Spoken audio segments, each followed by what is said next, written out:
The Queen's recent upbeat behaviour has been branded as jarring by a royal commentator, who expressed his shock at Her Majesty's happy and relaxed nature during recent public appearances. Since the death of her husband Prince Philip in April, the Queen has put on a happy face for the public and has attended several high-profile engagements.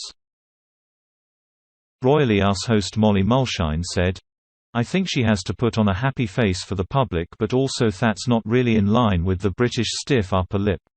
Maybe Shusha's sending a message that Shusha's a little bit more in her feelings and emotions than she would have been in the past. If you look at photos of her from the 80s and 90s, she never cracks a smile." Co-host Joe Drake agreed and said, "Maybe that's why it's so jarring. In these pictures I see, it's full teeth. She looks like Shusha's having the time of her life."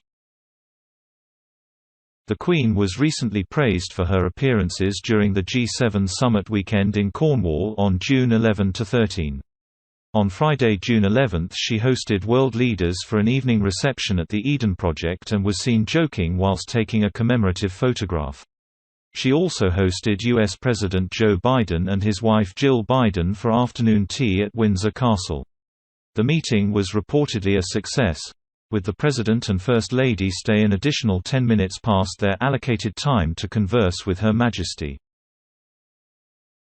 In a later press interview, President Biden spoke of the Queen's generosity and said, "I don't think she'd be insulted, but she reminded me of my mother.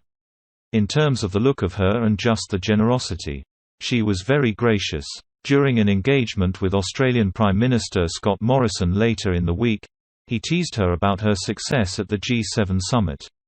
After greeting the Queen in the Oak Room of Windsor Castle, he said, "You were quite the hit. Everyone was talking about you at dinner the next night." The Queen is expected to travel to Scotland for a 4-day tour next week, to visit organisations celebrating Scottish heritage and community. The Queen has been praised for her commitment to public duty in light of losing her husband of over 7 decades, Prince Philip. Prince Philip passed away on April 9 at Windsor Castle, with the Queen at his bedside. During a speech at the Golden Wedding Anniversary in 1997, the Queen had described him as her strength and stay all these years. At the time of his death, he was 99 years old and was the longest-serving consort in British history.